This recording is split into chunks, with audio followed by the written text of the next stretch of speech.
মানৱতাক জোকাৰি যোৱা এখন ছবি। এই ছবিখন যোৰহাটৰ পৰা। আপোনালোকে হয়তো ভাবিব পাৰে এইটো এটা সাধাৰণ হাঁহহে, ৰাজহাঁহে, এইখনেনো মানৱতাক কেনেকৈ জোকাৰি যাব পাৰে। আপুনি ভালদৰে চালে লক্ষ্য কৰিব এই যে ৰাজহাঁহটোৰ চকুৰ পৰা পানী ওলাই আছে, সেয়া চকু পানী নে বেলেগ পানী মই নাজানো, কিন্তু মোৰ ভাতৃ এই ফটোখন মোক যোৰহাটৰ পৰা পঠাইছে। সি মোক ৰাতিপুৱাই ফোন কৰি পেলাই ক'লে যে দাদা, যোৰহাটত মই এনেকৈ চৰাই চাবলৈ গৈছিলোঁ, চৰাই চাই থকাৰ অৱস্থাত এনেকুৱাকৈ আমি কেইটামান চৰাই দেখিলোঁ যিকেইটাৰ মুখৰ পৰা ফেন ওলাই আছে আৰু যিকেইটা কঁপি আছে। আমি ওচৰলৈ গৈ দেখা পালোঁ আৰু ততাতৈয়াকৈ ফৰেষ্ট ডিপাৰ্টমেণ্টক ফোন কৰিব, কিন্তু তেওঁলোকে মোক অলপ সময়ৰ পিছতে জনালে যে চৰাইকেইটা আৰু বাচি থকা নাই। আচলতে কি জানেনে, এই পৰিভ্ৰমী চৰাইবিলাক যেতিয়া আমাৰ ইয়ালৈ আহে, এই শীতকাললৈ আমাৰ ইয়ালৈ যেতিয়া আহে, বহুতো অসাধু লোকে কিছুমান খাদ্যত, মানে ভাতৰ দৰে কিছুমান বা ধানৰ দৰে খাদ্যত কিছুমান পেষ্টিচাইড, খুব সহজে উপলব্ধ পেষ্টিচাইডবিলাক, সেইবিলাক মিলাই পেলাই চৰাইবিলাকক খাবলৈ দিয়ে। তাৰ ফলত কি হয়, এই চৰাইবিলাক মৰে। এতিয়া মই আপোনাক এটা কথা সুধিব বিচাৰিছোঁ, যিকোনো খাদ্য আপুনি যে ভাত সাজ লৈছে খাবলৈ, তাৰ ওপৰত যদি মই পেষ্টিচাইড আপোনাক ছটিয়াই দিওঁ, আপুনি খাবনে? যদি আপুনি তাত দিয়া পেষ্টিচাইড দিয়া ভাতখিনি আপুনি নাখায়, তেন্তে আপুনি যে ভাবিছে যে আপুনি এই চৰাইটো মাৰিব, মাৰাৰ পিছত আপুনি খাব, আপোনাৰ ভিতৰলৈ জানো সেই পেষ্টিচাইডখিনি নাযাব? প্ৰথম প্ৰশ্ন। দ্বিতীয় প্ৰশ্ন হিচাপে, আমাৰ কি খোৱাৰ ইমানেই অভাৱ নেকি?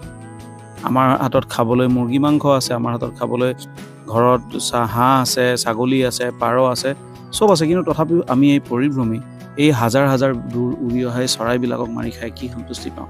কি ধৰণৰ তৃপ্ততা এইবিলাক? আমাৰ জানো দায়িত্ব নহয় এই চৰাইবিলাক বচাই ৰখাটো?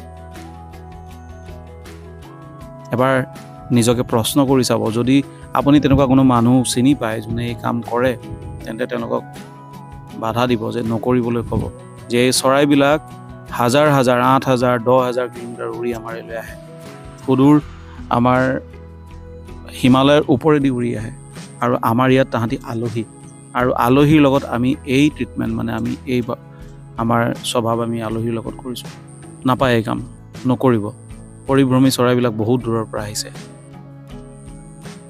আৰু আপোনালোক প্ৰত্যেক ভিউৱাৰ্ছ, আপোনালোক যোনে যোনে এই ভিডিঅ' চাই আছে, তেওঁলোকলৈ মোৰ এটা অনুগ্ৰহ যে আপোনালোকে এই ভিডিঅ'টো পাৰে মানে শ্বেয়াৰ কৰক, আৰু ইমানেই শ্বেয়াৰ কৰক যাতে প্ৰত্যেক মানুহৰ ওচৰলৈ যায় আৰু তেওঁলোকে বুজি পায় যে প্ৰথম কথা, এই যে চৰাই চিৰিকটিৰ বাবে বিহ দিয়া, এই কাৰ্য আইনমতে দণ্ডনীয়।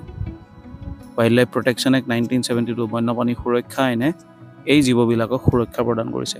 এই ধৰণৰ কাৰ্যই তেওঁলোকক জেললৈ প্ৰেৰণ কৰিব পাৰে, প্ৰথম। দ্বিতীয় কথাটো হ'ল, এইটো আমাৰ নৈতিক দায়িত্ব হয় যে আমি এই পৰিভ্ৰমী চৰাইবিলাকক বচাই ৰাখোঁ।